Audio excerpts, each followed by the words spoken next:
In this presentation, we are investigating how geographers do research, using Helena Hastie's research as a focus, and concluding by addressing what this means for the production of contemporary geographical knowledges. Slide 2.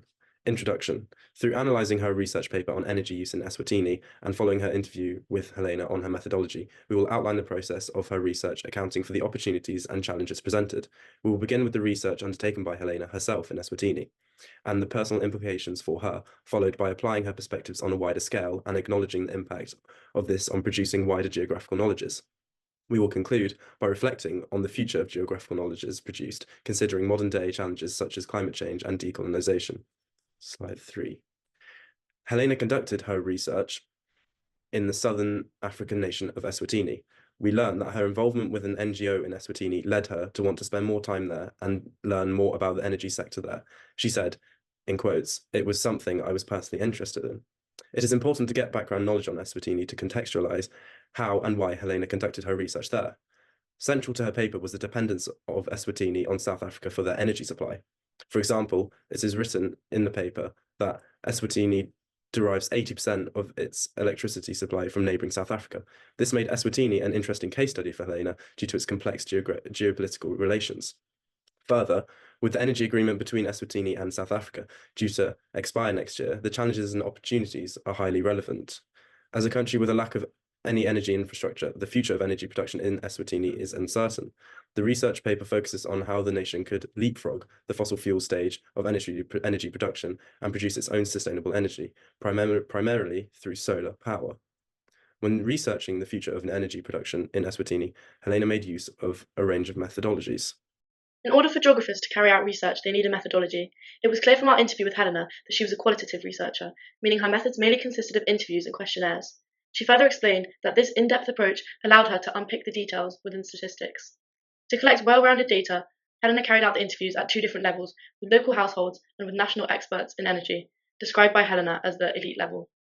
This approach was also an important step in decentering the Western perspective, something that will be discussed later in this presentation. Within the household interviews, Helena wanted to grasp the reality of the lived experiences of those in Eswatini concerning energy and energy poverty.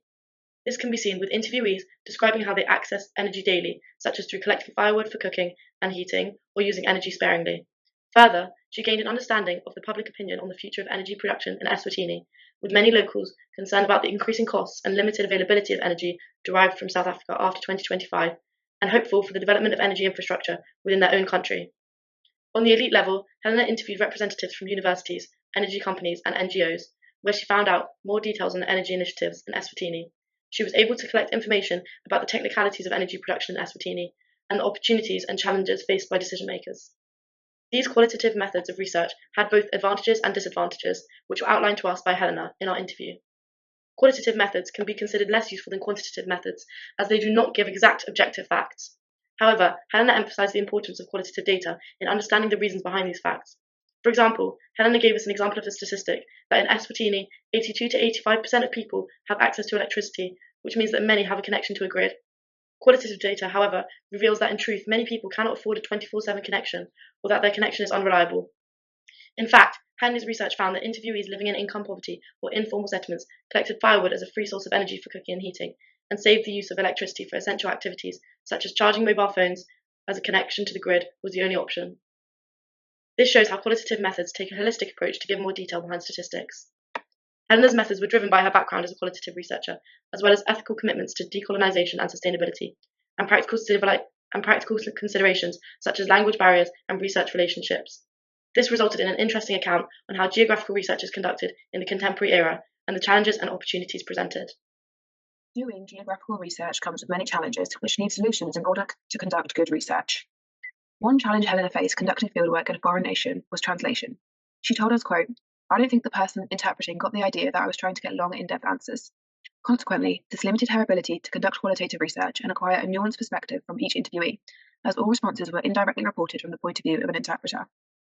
A further issue in the interview process was created by the language barrier, in that interviewees at the household level who were less proficient in English could only give limited responses. In contrast, Helena was able to have more complex discussions with those at the elite level who did not require an interpreter and were more confident in discussions due to their positions as experts in their field. In terms of data collection, this meant that the responses Helena collected were disproportionate in length and complexity between these levels. She said the language barrier was a challenge that she didn't overcome, but suggested that learning the language would be invaluable in the future to conduct better research. Other challenges Helena discussed included funding for research, which is solved by earning grants. However, this is something that takes time and work to achieve, and so is a key challenge to consider when trying to understand how research is done in the geographical field, as grants are essential for conducting fieldwork such as Helena's. When reflecting upon her role as a researcher, ethics were also an important consideration for Helena. Speaking about her positionality as a white researcher, Helena said, quote, "I was feeling very tied in knots about whether I should be going. Coming from a point of privilege, it was important for Helena to consider her approach in accordance with this. Gender was further implicated in the research, affecting to some extent the responses she received. However, there were some benefits to Helena's positionality while researching. During her second visit to Eswatini, in which she brought her children, she found that this allowed local mothers to relate to her and open up more during the interviews. This shows how positionality in social situation can significantly impact research. As put by Gillian Rose, the sort of knowledge made depends on who its makers are." Another ethical concern for Helena's fieldwork was that of climate change. In our interview, we asked about how this issue influenced research. We learned that for Helena, the climate crisis was as much of a reason to do research as a concern to address while conducting it. This is especially the case in geography, in which Helena said, quote, "Research is embedded in climate change." She also described her climate awareness in doing her research, explaining how she had only visited Eswatini twice herself and conducted her third phase of research remotely to reduce her environmental impact. There are many geographical concepts that influence modern research, and that will only become more prominent in the future. One of greatest importance stressed in the interview was that of decolonisation of geographical research. Helena gave an interesting account saying, "I don't think I've necessarily got a right to do the research, but I've tried to collaborate as much as possible with researchers in Eswatini, and we had a lecturer there come over here and do a talk in Exeter. We've attended multiple workshops and tried to collaborate." This shows that it is important in contemporary geographical research for geographers to focus on decolonising the field, especially concerning access to academic papers. Another important concept is that of sustainable development, principally in modern geographical research papers. The UN Sustainable Development Goals have played a large part in contemporary geographical work, whether this be underlined in research or more explicitly. To exemplify this, in Helena's work, SDG 7 is used, which is access to affordable and clean energy, and this is core to the purpose of her writing. Other examples include Sachs et al.'s Sustainable Development Report on the importance of stimulating the SDGs, or the UN Sustainable Development Goals report in 2023, which critiques the progress of the SDGs in achieving their aims. These examples, among others, show how significant the Sustainable Development Goals are as markers of development in the modern age, and how important this concept has become in the contemporary geographical research and the way it is conducted. Concerning the production of contemporary geographical knowledges, it is important to consider how new research is communicated. In the wider discipline of geography, Lee and Lee 2022 advocate for GIS and explain how social network analysis and GIS can be combined and applied to communication research. This movement toward the use of computerized and digitalized information to better communicate research is central to the way contemporary geographical research is produced and undoubtedly changes the way it's conducted or done. The growth of digitalized research methods to facilitate communication is therefore significant for the future of producing geographical knowledges. To reinforce this, we can see that, as previously mentioned, Helena worked remotely during the third phase of her research, speaking to experts in Eswatini via WhatsApp. This is a clear indication of the prevalence of digital methods of communication. Another interesting new way of communicating research is through pictographic comic interpretations. For instance, Sue 2023 writes that comics provide several possibilities to communicate climate change using geographical analysis, and further describes pictography as a method of communication which is multi-temporal and which can facilitate more desire-based research frameworks.